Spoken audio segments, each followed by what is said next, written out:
சரியாக சாப்பாடு கிடைக்காது, சரியாக சட்ட துணிமணி கிடைக்காது.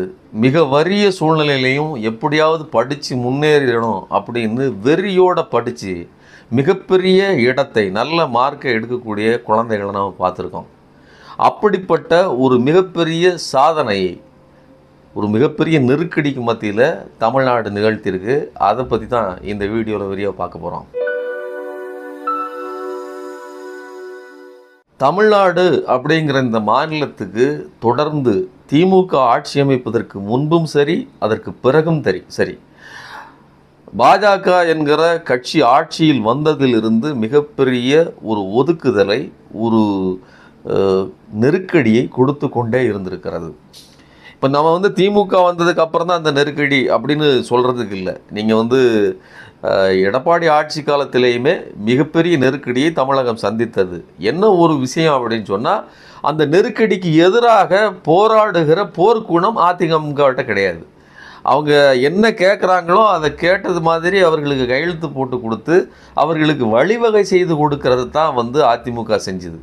அதனால தான் மக்களே வெறுத்து போய் இந்த பாஜகவுக்கு எதிராக ஒரு மாற்றத்தை நிகழ்த்தி ஆக வேண்டும், நாம் அடிமைகளாக இருக்க முடியாது அப்படிங்கிற ஒரு வீறு கொண்டு திமுக ஆட்சியை உருவாக்கினார்கள். அது மட்டும் இல்லாமல் தங்களுடைய எவ்வளவு நெருக்கடிக்கு மத்தியில் இந்த ஆட்சி அமைந்தது அப்படின்னு பார்த்தோம்னா, வந்த உடனேயே கொரோனாவை எதிர்கொண்டது திராவிட அரசு. திராவிட மாடல் அப்படின்னு சொல்லி அவர்கள் ஒரு மாடலை அறிவித்து $1 trillion எக்கனாமி இலக்கு நிர்ணயித்து அதற்காக நாம் போராடுவோம் அப்படின்னு சொல்லி தொடர்ந்து பேசி கொண்டிருந்தார், தொடர்ந்து இயங்கினார். ஆனால் இலக்கு பெரியது. நாம் $1 trillion எக்கனாமியை அடையணும் அப்படிங்கிறதுக்காக ஒரு கூட்டுக்குழு உருவாக்கினார். 5 அறிஞர்களை, பொருளாதார வல்லுநர்களை கொண்ட குழு. அது மட்டும் இல்லாமல் திட்டக்குழுவை ஜெயரஞ்சன் அவர்கள் தலைமையில் உருவாக்கப்பட்டது. அவரும் ஒரு பொருளாதார வல்லுநர். கூடுதலாக தொழில்துறை அமைச்சராக டிஆர்பி ராஜா அவர்கள் இருக்கிறார். டிஆர்பி ராஜா அவர்களை பற்றி ஒரு நேரம் இவர் திட்டக்குழு தலைவர் அவர்கள் சொல்லும்போது, அவர் ஒரு பேய் மாதிரி, அவர் ஒரு வெறித்தனமாக வேலை செய்யக்கூடிய நபர். ஒரு தான் எடுத்த காரியத்தை அதை எப்படியாவது சாதிக்க வேண்டும் என்பதற்காக இரவு பகல் பாராமல் உழைக்கக்கூடிய நபர் அப்படின்னு சொன்னார்.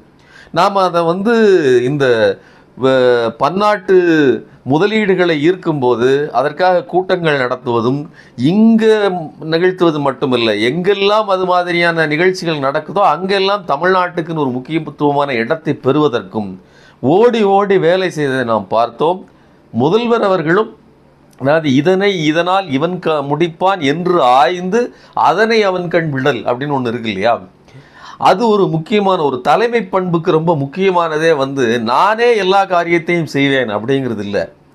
5 பேர் கொண்ட அந்த அறிஞர் குழுவை உருவாக்கியதும் சரி, திட்டக்குழு தலைவராக ஜெயரஞ்சன் அவர்களை நியமித்ததும் சரி, இந்த தொழில்துறை அமைச்சராக டிஆர்பி ராஜா அவர்களை நியமித்ததும் சரி, எம்கே ஸ்டாலின், முத்துவேல் கருணாநிதி ஸ்டாலின் ஆகிய நான் அப்படின்னு சொல்லி அந்த முழங்கிய வார்த்தைக்கு பொறுப்புணர்வோடு மிகச்சிறப்பாக செயல்பட்டார்.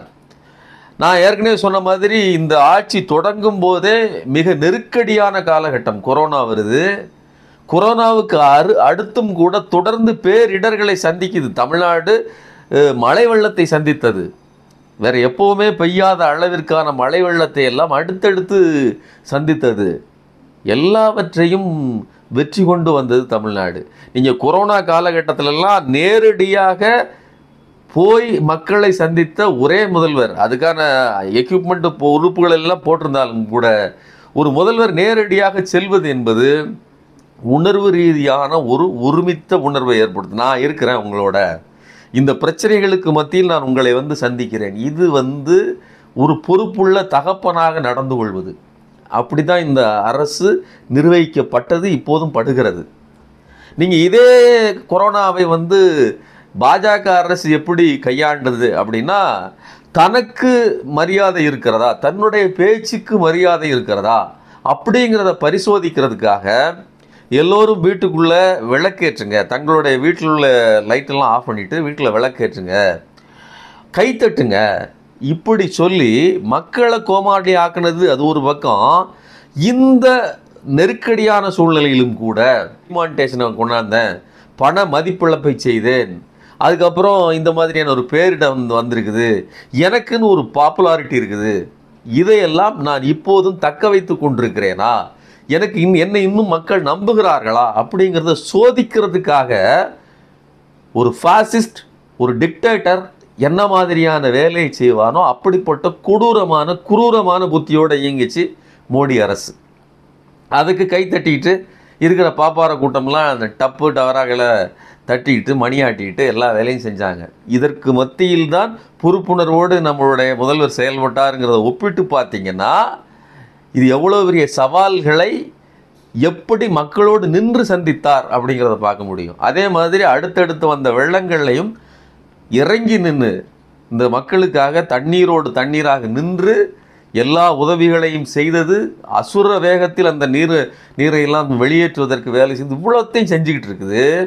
இன்னொரு பக்கம் நீங்கள் எந்த ஒரு திட்டத்திற்கும் ஒழுங்காக நிதி கொடுப்பதில்லை. நீங்கள் பாஜக ஆளாத மாநிலம், பாஜகவை வெறுக்கிற மாநிலம், ரெண்டும் முக்கியமானது. பாஜக ஆளாத மாநிலமாக இருப்பது மட்டுமல்ல, பாஜக சித்தாந்தத்தையே வெறுக்கிற மாநிலம். இதனால் என்ன ஆயிடுது அப்படின்னா, இதை எவ்வளவு சுரண்ட முடியுமோ அவ்வளவு சுரண்டணும் அப்படின்னு திட்டம் போட்டு சுரண்டி கொண்டிருக்கிறது பாஜக. ₹1 கொடுத்தா 29 காசு கொடுக்கறது. அதே இது நீங்கள் உத்தரப்பிரதேசமாக இருந்தால் ₹2.25, ₹1க்கு ₹2, ₹2.25 கொடுக்கறது. இப்படி அதிகமான பணத்தை கொடுப்பது, நமக்கு மிக குறைவாக கொடுப்பது. நீங்கள் அதே மாதிரி ரயில்வே திட்டங்களை பார்த்தீங்கன்னா ₹1001 அந்த மாதிரி ஒரு மிகப்பெரிய 100-120 கிலோமீட்டர் புதிய ரயில் பாதைகள் அமைப்பதற்கான திட்டத்துக்கு ஒதுக்கிய நிதி வெறும் ₹1001. மொய் எழுதின மாதிரி. யார்? இந்த நிர்மலா சீதாராமன். இன்னைக்கு பாஜக ஆட்சி அமைக்கணும்னு கற்பனையோடு இங்கெல்லாம் பேரம் பேசிகிட்டு இருக்காங்களே, இந்த நிர்மலா சீதாராமன், நிர்மலா மாமி தான். அவர்களுக்கு கீழ் இருக்கக்கூடிய இந்த ஃபினான்ஸ் நிதித்துறை தான், நிதியமைச்சர் தான் இப்படி தமிழ்நாட்டிலிருந்து ஒரு அமைச்சர் போனால் தமிழ்நாட்டுக்கு நல்லது நடக்கும்னு சொன்னதில் யார் சொன்னா? பார்ப்பனர்கள் ஒருபோதும் தமிழர்களுக்கும் தமிழ்நாட்டுக்கு நல்லது செய்ய மாட்டாங்க. அப்படிப்பட்ட ஒரு நெருக்கடியை செய்தார்கள். நீட்டுக்கு விலக்கு கொடுக்கல, கல்விக்கான நிதியை கொடுக்கல, சமர சிக்ஷா அபியான்கிற அந்த திட்டத்துக்கான எல்லோருக்கும் கல்வி, எளிய மக்களுக்கும் கல்வி அப்படின்னு பேரை வச்சுக்கிட்டு எல்லோருக்கும் கல்வி கொடுக்கறதுக்கான நிதியை கொடுக்காமல் தடுத்தது. கேட்டால் ஹிந்தி மும்மொழி கொள்கை இதையெல்லாம் நீங்கள் ஏற்றுக்கல, அதனால் நாங்கள் உங்களுக்கு நிதி கொடுக்க முடியாது, இதை ரொம்ப திமிராக பேசியது. அதுக்கப்புறம் ஊரக வேலைவாய்ப்பு திட்டத்துக்கு இப்போ சமீபத்தில் ₹4034 கோடி அந்த பணம் கொடுக்கல. இப்படி மெட்ரோ ரயில் திட்டத்துக்கு 2 முறை, அதாவது கிட்டத்தட்ட 64,000 கோடி 2 முறை பணம் கொடுக்கப்படவில்லை. அதற்கு பிறகு 3வது முறையாக துணை முதல்வர் போய் நேரடியாக பார்த்தார். முதலமைச்சர் இது குறித்து அறிக்கைகளை விட்டார். அதற்கு பிறகு தான் இந்த 3வது முறையாக பணம் ஒதுக்கப்பட்டது. இப்பவும் கூட சென்னையில் இவ்வளோ மாற்றங்கள் நடந்துகிட்டு இருக்குன்னா இவ்வளவு நெருக்கடிக்கு மத்தியில் தான்.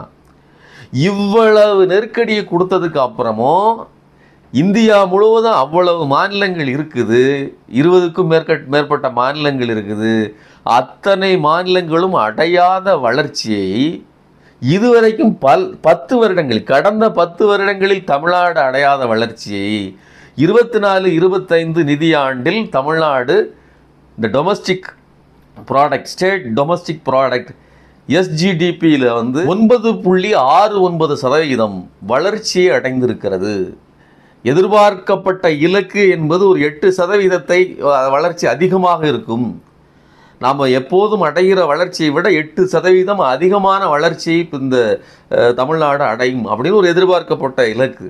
ஆனால் அதில் எதிர்பாராத விதமாக, அதாவது நாம் பெர்ஃபார்ம் பண்ணோம் அதையும் விட அதிகமாக, எனக்கு ஒரு 80 மார்க் 85 மார்க் வரும்னு நினைச்ச ஒரு குழந்தைக்கு 95 மார்க் கிடைச்சா எவ்வளோ பெரிய ஒரு ரெக்கக்னேஷனோ அதே மாதிரி ஒரு இன்ப அதிர்ச்சியும் உண்மையிலேயே அவ்வளவு வேலை செய்திருக்கிறது, இவ்வளவு நெருக்கடிக்கு மத்தியிலையும் இந்த வேலை நடந்திருக்கிறது அப்படிங்கிறதுக்கான ஒரு ரெக்கக்னேஷன் இந்த ஒன்றிய அரசாலேயே கொடுக்கப்பட்டிருக்கிறது. இப்போ என்னென்னா, இங்கே ப்ரொக்ரெசிவ் ரிப்போர்ட்டுங்கிறது உங்களால் மறைக்க முடியாதது. ப்ரொக்ரெசிவாக இருக்கிற மாநிலம் மற்ற மாநிலங்களை விட ப்ரொக்ரெசிவாக இயங்குகிறது. இன்னொரு முக்கியமான விஷயத்தையும் சொல்லணும். பன்னாட்டு முதலீடுகளை எல்லாம் ஈர்ப்பதும் தொழில் வேலைவாய்ப்புகளை கூட்டுவதற்கும் இவர்கள் செய்த முனைப்பு இருக்கு இல்லையா, இதையெல்லாம் பாஜக மற்றும் நீங்கள் சீமான் கட்சியை ஆதரிக்கக்கூடிய தம்பிகள் எல்லோருமே என்னென்னா ரொம்ப எகத்தாளமாக இதனால் என்ன நடந்துட போகுது அப்படின்னு சொல்லி ரொம்ப கேவலமாக பேசிக்கொண்டும் அதை கிரிட்டிசைஸ் பண்ணிகிட்டு இருந்தாங்க. நான் என்ன சொல்கிறேன், உங்களால் நல்லதை செய்ய முடியவில்லை, நல்லது நடக்கலைன்னா கூட பரவாயில்ல, தீயதை செய்தீர்கள். இன்னொன்று, நல்லது நடக்கும்போது அதை ஏற்றுக்கொள்வதற்கு கூட மனமில்லாமல் விமர்சனம் பண்ணிக்கிட்டு இருந்தாங்க. இப்படிப்பட்ட தமிழ்நாட்டிற்கும் தமிழ் மக்களின் உணர்வுக்கும் தமிழ்நாட்டின் வளர்ச்சிக்கும் எதிராக இருக்கக்கூடிய ஒரு கூட்டத்தை பாஜக உருவாக்கி வைத்திருக்கிறது. அதோட ஒரு தொங்கு சதையாக சீமானின் கட்சியும் இருக்கிறது அப்படிங்கிறத நம்ம புரிஞ்சுக்கிட வேண்டியிருக்குது. அதிலிருந்து நிறைய தம்பிகள் இன்றைக்கி வெளியில் வந்துட்டாங்க. இதில் மிச்சம் இருக்கிற தம்பிகளும் இதை புரிந்து கொள்ளணும். இவ்வளவு நெருக்கடியை கொடுத்ததுக்கு அப்புறமும் இவ்வளவு வளர்கிறார்கள் என்றால் இன்னும் கூடுதலான நெருக்கடியை இந்த தமிழ் மக்களுக்கும் தமிழ்நாட்டில் இருக்கக்கூடிய திமுக அரசுக்கும் கொடுக்க வேண்டும்னு சதித்திட்டம் தீட்டிக்கொண்டு ஒரு கூட்டம் மேலே வேலை செய்யும். இந்த சதியையும் நாம் முறியடிக்கணும் அப்படிங்கிறத இந்த நேரத்தில் தெரிவித்து கொண்டு மக்களுக்கு இந்த செய்தியை பகிர்ந்து கொள்கிறேன். நன்றி, வணக்கம்.